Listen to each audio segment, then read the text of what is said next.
Hey everybody, it's Rob from Flailthroughs. This is Gundam Battle Operation 2, and today I have a round where I took the Victory Gundam out in space and did very well.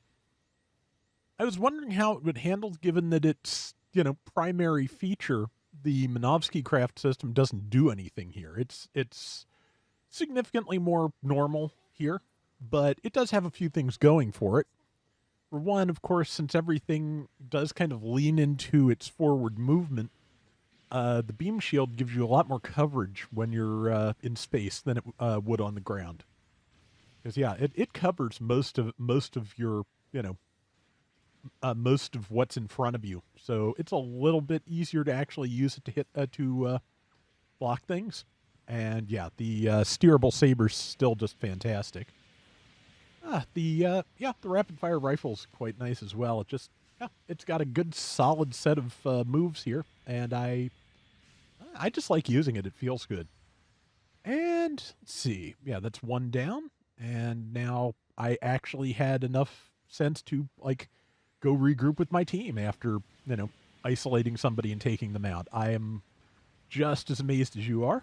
But yeah, there's somebody behind me who's probably going to start shooting me in a moment, but worry about that when it happens. There is, I think, well, yeah, it's the Johnny Ryden Good. I keep forgetting that is a raid, but it is. The other, besides the shield smack as a melee attack, has a lot of things going for it. It doesn't combo, but the damage is good. It stuns. It's pretty fast because, if you're going to use it as a parry, it kind of has to be. And because the range is so short, you can kind of just dig into what it is that you're fighting and make it significantly harder to hit your allies than it would be with a beam saber. So yeah, I feel like there's some advantages to that I need to use it more often as a weapon, even when I'm not trying to parry. I still would kind of like to see shield parries just work their way down through the older suits, because I mean Amuro and Rambaral were both doing that. You'll hear me say that again at the end of the week, but for other reasons. But yeah, I'm the only thing that makes me hesitate about that is that right now at least, the Gundam does not need anything else at all. But the Goof could do with it though. But yeah, gonna throw the sabers. Quite a few Jan Favens out. It did, of course, just get rebuffed. So, but yeah, like I said, shield is fast and stuns, and yeah, it's pretty good. I will warn, it can be punished just like any other melee attack. It can be counter-tackled. So, and I got myself slightly surrounded there and, blown up. So we will try that again with less getting surrounded, hopefully. But yeah, like I said, I'm liking the Victory. This week, I believe, is going to be the Shako, which, yeah, even though it's spelled Shokew, it is spelled Shako in the katakana. I have no idea why. But yeah, that should be interesting to see. I hope it has some interesting features and or, brings other types of skills down from, 750, 700 cost and to lower rarity suits.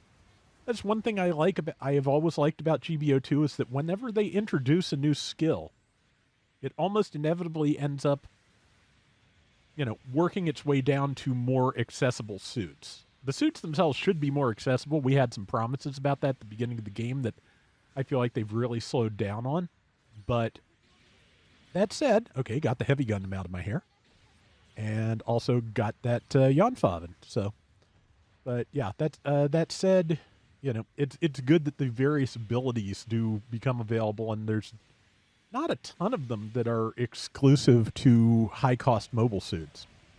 I don't think, I don't think the, I already forget what it's called, but the overdrive system that the various crossbones have at 5 stars, 4 and 5 stars, I don't think those have worked their way down to 3-star and below yet, but we've got some time for that, so hopefully it will. I'm like I said, I'm looking forward to seeing where the Victory Gundam stuff happens and also to see what we get around it. I kind of figure, I'm pretty sure we've got at least one new Gustav Karl variant showing up in the new Hathaway movie. I'm I'm expecting that will turn up when the movie comes out. I'm hoping anyway. Yeah, I think I just stunned number 4 there in the middle of this, but yeah, kind of keeping my distance to try and not get surrounded again. We're all kind of forming a firing line back here where there's cover, which is not the worst idea. Kind of hoping we'll see more new C and Penelope variants in the new movie too, but you know, it's going to deviate from the book, I'm sure. Not that the book is officially available in English. I'm not sure. I'm sure somebody's translated it and it's out there. There's a lot of Tomino novels translated out there now, which is great. Um, but yeah, Brain. Okay, well, I got to 2 minute marker thereabouts before braining, so that's not bad. And yeah, I was trying to keep attacking that thing, whatever, from a distance, and then Johnny Ryden got on me, and that's it. Because, yeah, all of my weapons were reloading. I think I did at least tag him with the shield bash, but yeah, I don't think it did enough.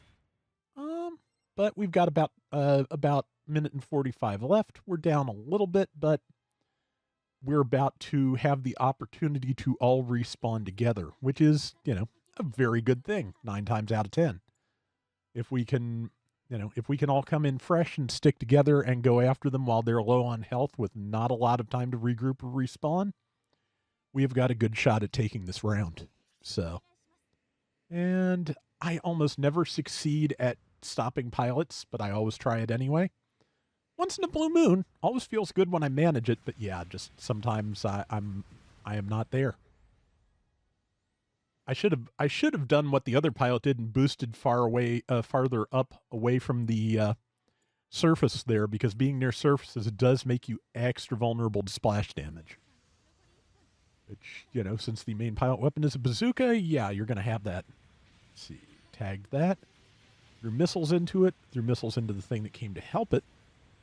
And yeah, I don't need to be approaching too much, but I can wear things down from a distance until the moment looks right, which is now. There we go.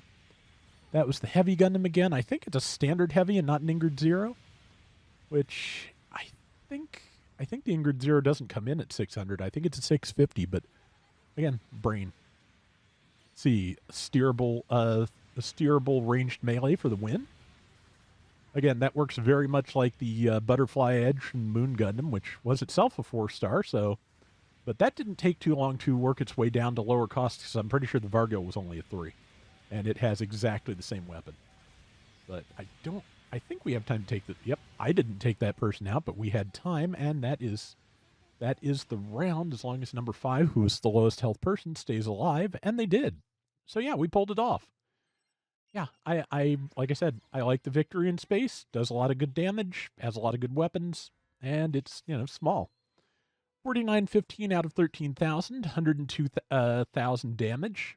Top diversion 7 and 3. I will take that all around. That is going to do it for today's Gundam Battle Operation 2. We will be back soon with more. Till next time, everybody take care and have fun. Later. So Mega House just announced the latest round of Gundam Military Generation figures. Those are the 1/18th scale character figures they've been doing, the 4-inch figures. And the next ones up are the Black Tri-Stars. Since the figures they've done in the newer, cheaper version of the series, since they rebooted it late last year, Amuro and Char in pilot suits are new. They're both available in a regular 2-pack or individually and in a 2-pack with extra parts. Really kind of tempted by the extra parts because it comes with the fencing swords from the end of the series, but I can find fencing swords at that scale. It's not a big deal. But yeah, the Black Tri-Stars are available individually. Pre-orders are about $30-some a piece, or for $110 for the whole set, at least through domestic suppliers. Wow, brain. Still braining better than yesterday, but yeah. Through domestic suppliers, it's $110 for the whole set, which comes with some extras like more accessories like crossed arms and a special face for Gaia for his "did he just use me for a springboard" scene. So that looks pretty nice. I do wish, one of the things about the latest incarnation of GMG is that they're doing fewer accessories. I would like to see them do a Xeon cockpit to go with the Federation one that you got with the wave that had Sayla and the two Federation pilots, because I need to assemble that too because it looks really nice.